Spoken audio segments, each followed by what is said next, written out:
ಕಾಂಗ್ರೆಸ್ನಲ್ಲಿ ಕುದುರೆ ವ್ಯಾಪಾರ ಬಿಜೆಪಿ ಬಾಂಬ್ ಸಿಡಿಸ್ತಾ ಇದೆ. ಡಿಸಿಎಂ ಡಿಕೆ ಶಿ ಕುದುರೆ ವ್ಯಾಪಾರ ಮಾಡ್ತಾ ಇದ್ದಾರೆ. ಬೆಂಗಳೂರಿನಲ್ಲಿ ವಿಪಕ್ಷ ನಾಯಕ ಅಶೋಕ್ ಆರೋಪವನ್ನು ಮಾಡ್ತಾ ಇರುವಂಥದ್ದು. ಡಿಕೆ ಶಿವಕುಮಾರ್ ಹಿಂದೆ 15 ಜನ ಇದ್ದಾರೆ ಅಂತ ಅಂತಿದ್ರು, ಟಾಂಗ್ ಕೊಡ್ತಾ ಇದ್ದಾರೆ. ಕಾಂಗ್ರೆಸ್ನಲ್ಲಿ ಕುದುರೆ ವ್ಯಾಪಾರ ಬಿಜೆಪಿ ಬಾಂಬ್ ಸಿಡಿಸ್ತಾ ಇರುವಂಥದ್ದು. ಡಿಸಿಎಂ ಡಿಕೆ ಕುದುರೆ ವ್ಯಾಪಾರ ಮಾಡ್ತಿದ್ದಾರೆ. ಬೆಂಗಳೂರಲ್ಲಿ ವಿಪಕ್ಷ ನಾಯಕ ಅಶೋಕ್ ಈ ರೀತಿಯಾಗಿ ಹೇಳ್ತಾ ಇರುವಂಥದ್ದು. 12-15 ಜನ ಇದ್ದಾರೆ ಅಂತಿದ್ರು. ಡಿಕೆ ಶಿವಕುಮಾರ್ ತಮ್ಮ ಹಿಂದೆ ಚಡಿ ಆದ್ಮೇಲೆ ಸಿದ್ದರಾಮಯ್ಯ ಡಲ್ ಆಗಿದ್ದಾರೆ. ಎಟಿಎಂ ಕಾರ್ಡ್ ತಗೊಂಡು ಹೋದ್ರೆ ಭೇಟಿಗೆ ಅವಕಾಶ. ಸಿಎಂ ಮೊದಲು ಹೈಕಮಾಂಡ್ಗೆ ಎಟಿಎಂ ಆಗಿರಲಿಲ್ಲ, ಈಗ ಸಿದ್ದರಾಮಯ್ಯ ಡಿಕೆಶಿಯನ್ನೇ ಮೀರಿಸ್ತಾರೆ ಅನ್ನುವಂಥ ಹೇಳಿಕೆಯನ್ನ ಕೊಡ್ತಾ ಇದ್ದಾರೆ. ಖರ್ಗೆ ಅವರು ಹೆಸರಿಗಷ್ಟೇ ಎಐಸಿಸಿ ಅಧ್ಯಕ್ಷರಾಗಿದ್ದಾರೆ. ಪಕ್ಷದ ಕೀ ಇರೋದು ಗಾಂಧಿ ಫ್ಯಾಮಿಲಿ ಬಳಿಯೇ. ಅಶೋಕ್ ವಿಪಕ್ಷ ನಾಯಕ ಹೇಳ್ತಾ ಇರುವಂತಹ ಮಾತುಗಳು ಬಹುದೊಡ್ಡ ಬಾಂಬ್ ಸಿಡಿಸಿದ್ದಾರೆ ಅಂತಾನೆ ಹೇಳ್ಬೋದು. ಇಷ್ಟು ದಿನ ಡಿಕೆ ಹಿಂದೆ 11 ಜನ 10 ಜನ 12 ಜನ ಅಂತ ನೀವೆಲ್ಲ ಬರಿತಾ ಇದ್ರಿ. ಈಗ ಏಕಾಏಕಿ 70 ಜನ ಹೆಂಗಾಗ್ಬಿಟ್ರು? Question mark.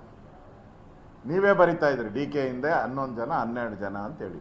10-12 ಇದ್ದಿದ್ದು ಒಂದೇ ಸರಿ 70 ಹೆಂಗಾಯ್ತು? ಮ್ಯಾಜಿಕ್ ಅಂದ್ರೆ ಏನು?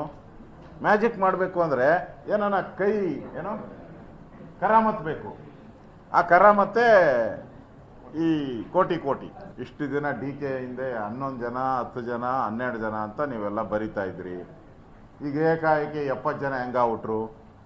Question mark. ನೀವೇ ಬರಿತಾ ಇದ್ರಿ ಡಿಕೆ ಹಿಂದೆ 11 ಜನ 12 ಜನ ಅಂತೇಳಿ. 10-12 ಇದ್ದಿದ್ದು ಒಂದೇ ಸರಿ 70 ಹೆಂಗಾಯ್ತು? ಮ್ಯಾಜಿಕ್ ಅಂದ್ರೆ ಏನು? ಮ್ಯಾಜಿಕ್ ಮಾಡಬೇಕು ಅಂದರೆ ನೋಡ್ರಿ, ರಾಹುಲ್ ಗಾಂಧಿ ಅಥವಾ ಸೋನಿಯಾ ಗಾಂಧಿ ಎಟಿಎಂಗೆ ಹೋದ್ರೆ ಮಾತ್ರ ಅವ್ರು ಓಪನ್ ಆಗೋದು. ಎಟಿಎಂ ಕಾರ್ಡ್ ಇದೆಯಲ್ಲ, ಆ ಕಾರ್ಡ್ ತಗೊಂಡು ಹೋದ್ರೆ ಓಪನ್ ಆಗ್ತತೆ. ಇವ್ರು ಕಾರ್ಡ್ ತಗೊಂಡಿರೋ ಬಿರಿ ಅಧಿಕಾರಕ್ಕೆ ಹೋದ್ರೆ ಓಪನ್ ಇಲ್ಲ ಆಗ್ತತೆ. ಅದು ಎಟಿಎಂ ಆಫೀಸ್, ಅದು ಕಾರ್ಡ್ಗೆ ಮಾತ್ರ ಓಪನ್ ಆಗ್ತತ್ತಪ್ಪ. ಕಾರ್ಡ್ ಇಲ್ಲ ಅಂದ್ರೆ ಓಪನ್ ಆಗಲ್ಲ, ಅಷ್ಟೇ ಸಿಂಪಲ್. ಮೊದಲು ಸಿದ್ದರಾಮಯ್ಯನವರು ಹಂಗಿರ್ಲಿಲ್ಲ. ಈಗ 1 ವರ್ಷದಿಂದ ಅವರು ಡಿಕೆ ಶಿವಕುಮಾರ್ ಮೀರಿಸ್ತಾರೆ ಎಟಿಎಂ ಆಗಿ. ನೋಡ್ರಿ ಅವರಾಗೆ ಅವ್ರು ಬರ್ತೀನಿ ಅಂದ್ರು ನಾವು ಅವ್ರ ಜೊತೆ ಸರ್ಕಾರ ಮಾಡಲ್ಲ. ಇಲ್ಲ, ಯಾವುದೇ ಕಾರಣಕ್ಕೂ ಕಾಂಗ್ರೆಸ್ಸಿನ ಯಾವುದೇ ರೆಬಲ್ ಶಾಸಕರ ಜೊತೆ ನಾವು ಸರ್ಕಾರ ಮಾಡುವಂಥ ಪರಿಸ್ಥಿತಿ ಇಲ್ಲ, ಅವಶ್ಯಕತೆನೂ ಇಲ್ಲ. ನಾವು ಜನರ ಮ್ಯಾಂಡೇಟ್ ತಗೊಂಡು ಹೋಗುವಂಥ ತೀರ್ಮಾನವನ್ನು ನಾವು ಮಾಡಿದ್ದೀರಿ. ಜನರ ಮ್ಯಾಂಡೇಟ್ಗೆ ಹೋಗ್ತೀರಿ ನಾವು ಮತ್ತು JDS ಮುಂದೆ ಬರುವಂಥ ಚುನಾವಣೆಗಳಿಗೆ ಒಟ್ಟಾಗಿ ಹೋಗ್ತೀರಿ.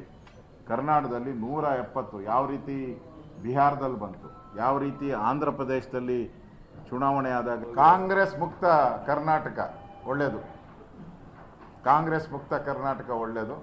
ಈ ದರಿದ್ರ ಕಾಂಗ್ರೆಸ್ಸು ತೊಲಗೋಬೇಕು. ದೇಶದಲ್ಲಿ ಎಲ್ಲ ಕಡೆ ತೊಲಗೋಗಿದೆ.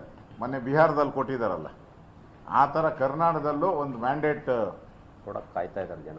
ಕೊಡೋದಕ್ಕೆ ಆಗಲೇ ಬಟನ್ ಒತ್ತಕ್ಕೆ ರೆಡಿ ಆಗ್ಬಿಟ್ಟವ್ರೆ. ಎಲ್ಲರೂ ಬಟನ್ ಒತ್ತಕ್ಕೆ ರೆಡಿ ಆಗವ್ರೆ. ಎಲೆಕ್ಷನ್ ಬರಲಿ ಅಂತ ಕಾಯ್ತಾ ಇದ್ದಾರೆ. ಸಾಯೋ ಪಾರ್ಟಿ ಅದು, ಸತ್ತು ನೆಲ ಕಚ್ತಾ ಇದೆ. ಆ ಪಾರ್ಟಿಗೆ ಯಾರು ಹೋಗೋ ಮುಖನೂ ತಿರುಗಿ ನೋಡಲ್ಲ ಯಾರನ್ನು ಕೂಡ. ಕಾಂಗ್ರೆಸ್ ಮುಕ್ತ ಕಿತ್ತಾಟಕ್ಕಿಂತ ಹೆಚ್ಚಿಗೆ ಅಲ್ಲಿ ವ್ಯಾಪಾರ ನಡೀತಾ ಇದೆ. ಮೊದಲು ಕೇಳ್ಪಟ್ಟಿದ್ದು 50 ಕೋಟಿ ಒಬ್ಬೊಬ್ಬ MLAಗೆ ಅಂತ. ಈಗ ಅದಾದ್ಮೇಲೆ ಈಗ ಸ್ವಲ್ಪ ಚೌಕಾಸಿ ಹೆಚ್ಚಾಗಿದೆ. ಕೆಲವರು ನಮ್ಗೆ 75 ಕೋಟಿ ಬರ್ತೀವಿ ಅಂತ, ಇನ್ನು ಕೆಲವರು ಇಲ್ಲ 100ವರೆಗೂ ರೀಚ್ ಆಗಿದ್ದಾರೆ ಅಂತ ಕೇಳ್ಪಟ್ಟಿದ್ದೀವಿ. ಆದ್ರೆ ಇಲ್ಲ, ಅಷ್ಟಾಗೋದಿಲ್ಲ. 50 ಇದೆ ಒಬ್ಬೊಬ್ಬರಿಗೆ. 50ರ ಮೇಲೆ ಏನೋ ಒಂದು ಫ್ಲಾಟ್ ಕೊಡ್ತೀವಿ. ಆ ಫ್ಲಾಟ್ ಆದ್ಮೇಲೆ ಒಂದು ಇದೇನಿದು ಫಾರ್ಚುನರ್ ಕಾರ್ ಕೊಡ್ತೀವಿ. ಇಂಥವು ನಡೀತಾವೆ ಅಂತೇಳಿ ನನಗೆ ಮೆಸೇಜ್ ಬಂದಿದೆ. ನೋಡಿ, ಮೊದಲು ನಾವು ಕೇಳ್ಪಟ್ಟಿದ್ದು ಒಂದು ಪಕ್ಷದವರನ್ನ ಮತ್ತೊಂದು ಪಕ್ಷದವರು ಕುದುರೆ ವ್ಯಾಪಾರ ಮಾಡ್ತಾರೆ ಅಂತ ಕೇಳ್ತಿದ್ವಿ. ಈಗ ತಮ್ಮ ಪಕ್ಷದಲ್ಲೇ ತಮ್ಮನ್ನೇ ವ್ಯಾಪಾರ ಮಾಡ್ತಕ್ಕಂಥ ಪರಿಸ್ಥಿತಿ ಕಾಂಗ್ರೆಸ್ನಲ್ಲಿ ಉದ್ಭವ ಆಗಿದೆ. ಇನ್ನೊಂದು ವಿಷಯ, ಮಂತ್ರಿ ಸ್ಥಾನ ಬೇಕಾದವರು ಸುರ್ಜೇವಾಲಾ ಈಗಾಗಲೇ ವ್ಯಾಪಾರ ಶುರು ಮಾಡಿದಾರಂತೆ. 200 ಕೋಟಿ ಕೊಡ್ಬೇಕಂತೆ ಅವ್ರಿಗೆ. ಕಿತ್ತಾಟಕ್ಕಿಂತ ಹೆಚ್ಚಿಗೆ ಅಲ್ಲಿ ವ್ಯಾಪಾರ ನಡೀತಾ ಇದೆ. ಮೊದಲು ಕೇಳ್ಪಟ್ಟಿದ್ದು 50 ಕೋಟಿ ಒಬ್ಬೊಬ್ಬ MLAಗೆ ಅಂತ. ಈಗ ಅದಾದ್ಮೇಲೆ ಈಗ ಸ್ವಲ್ಪ ಚೌಕಾಸಿ ಹೆಚ್ಚಾಗಿದೆ. ಕೆಲವರು ನಮ್ಗೆ 75 ಕೋಟಿ ಬರ್ತೀವಿ ಅಂತ, ಇನ್ನು ಕೆಲವರು ಇಲ್ಲ 100ವರೆಗೂ.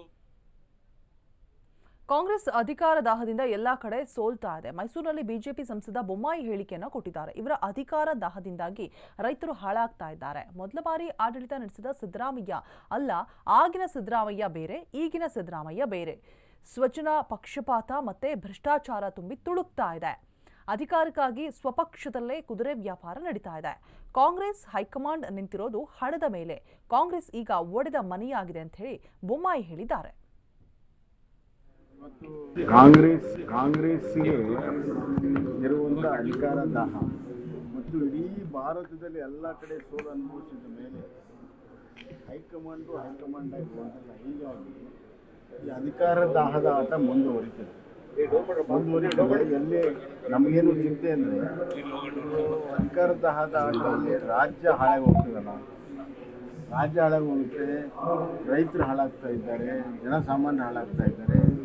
ಇವತ್ತು ಶಿಕ್ಷಣ ಸಚಿವರು ಒಂದು ಸ್ಟೇಟ್ಮೆಂಟ್ ನೋಡಿದ್ರೆ 3 ಬಾರಿ SSLC ಪರೀಕ್ಷೆ ಮಾಡೋದು, ಮಾರ್ಕ್ಸ್ ಕಮ್ಮಿ ಮಾಡೋದು ಜನ ಒಪ್ಕೊಂಡಿದ್ದಾರೆ. ಇಲ್ಲಿ ಯಾವ ಗುಣಮಟ್ಟದ ಶಿಕ್ಷಣ ಮತ್ತು ಆಡಳಿತ ಎರಡೂ ಈ ರಾಜ್ಯದಲ್ಲಿ ಆಗಿದೆ. ನಮಗೆಲ್ಲ ನಿಜವಾಗ್ಲೂ ಕೂಡ ಈ ಕರ್ನಾಟಕದ ಹಿಂದಿನ ರಾಜ್ಯದ ಪ್ರಗತಿ ವೈಭವವನ್ನು ನೋಡಿದವ್ರಿಗೆ